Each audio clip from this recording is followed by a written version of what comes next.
പ്രിയമുള്ള നാട്ടുകാരെ, വോട്ടർമാരെ, അമ്മമാരെ, സഹോദരിമാരെ, നമ്മുടെ പ്രിയങ്കരനായ നേതാവിന്റെ ഒരേ ഒരു മകനും ഈ മണ്ഡലത്തിലെ നമ്മുടെ സ്ഥാനാർത്ഥിയുമായ ശ്രീമാൻ സുന്ദർരാജൻ നിങ്ങളെ നേരിൽ കാണുന്നതിനും വോട്ട് ചോദിക്കുന്നതിനുമായി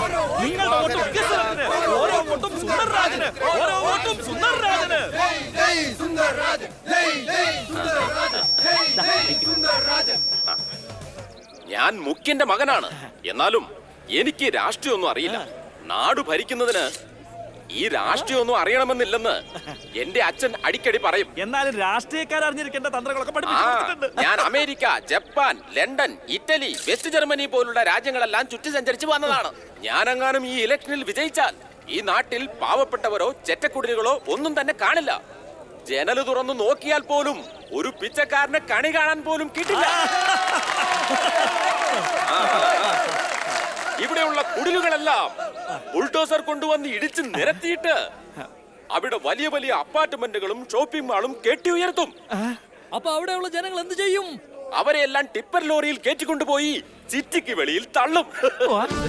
ഓരോ വോട്ടും നമ്മുടെ വോട്ട്, ഓരോ വോട്ടും നമ്മുടെ വോട്ട്, ഓരോ വോട്ടും. അവനവന്റെ കീശ വീർപ്പിക്കുന്നതിന് വേണ്ടി ഭരണത്തിന്റെ പേര് പറഞ്ഞ് കാലാകാലങ്ങളായി പാവങ്ങളെ പറ്റിച്ചുകൊണ്ടിരിക്കുന്ന രാഷ്ട്രീയക്കാരെ ഭരണത്തിൽ നിന്ന് തൂക്കിയെറിയേണ്ടത് നമ്മളെ പോലുള്ള പാവപ്പെട്ടവരുടെ കടമയാണ്.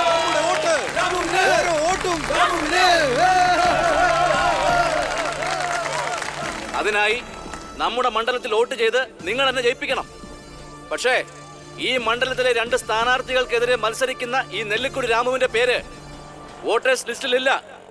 കാരണം ഞാൻ റേഷൻ കാർഡില്ലാത്തവൻ, വിലാസമില്ലാത്തവൻ, അനാഥൻ. ഇന്ത്യ രാജ്യത്ത് പിറന്നു വീണ ഞാൻ അനാഥനായതുകൊണ്ട്, തെരുവിൽ ജീവിക്കുന്നവനായതുകൊണ്ട് ഇവിടുത്തെ സർക്കാരിന്റെ ഒരു അംഗീകാരത്തിനും സഹായത്തിനും അർഹതയില്ലാത്തവനായി എന്നെ പോലെ അഡ്രസ് ഇല്ലാത്ത പ്ലാറ്റ്ഫോമിൽ കഴിയുന്ന അനാഥരുടെ എണ്ണം നമ്മുടെ ഈ വിശാലമായ ഇന്ത്യ രാജ്യത്ത് 10 കോടിക്ക് മുകളിലാണെന്ന് പറഞ്ഞാൽ നിങ്ങൾ വിശ്വസിക്കുമോ? എന്നാൽ അതാണ് സത്യം, പരമസത്യം. കാമം കൊണ്ട് പഴച്ചവർ മാനത്തിന് വേണ്ടി വലിച്ചെറിഞ്ഞതാണ് ഞങ്ങളെ. ഞങ്ങളുടെ ജനനം തന്നെ തെറ്റാണോ? അനാഥരായി പോയത് ഞങ്ങളുടെ കുറ്റമാണോ? അച്ഛനും അമ്മയും ഇല്ലാതെ പോയത് ഞങ്ങളുടെ കുറ്റമാണോ? ജാതി മതം അറിയാതെ പോയത് ഞങ്ങളുടെ കുറ്റമാണോ? എനിക്ക് ID കാർഡില്ലാത്തത്, ഈ തെരഞ്ഞെടുപ്പിൽ നിൽക്കാനാവാത്തത് എല്ലാം എന്റെ കുറ്റമാണോ? ഇതെല്ലാം ഇവിടുത്തെ ഭരണത്തിന്റെ നെറുകേടാണ്. ശരിയല്ലേ? നിങ്ങൾ പറയണം. ഈ ഭൂമിയിൽ പിറക്കുന്ന ഓരോ കുഞ്ഞും ദൈവത്തിന്റെ സ്വന്തമാണ്. ഇവിടെ ജീവിച്ചു വളരാനുള്ള അവകാശം എല്ലാവർക്കും ഉണ്ടെന്നുള്ളത് പൊതുവായ സത്യമാണ്.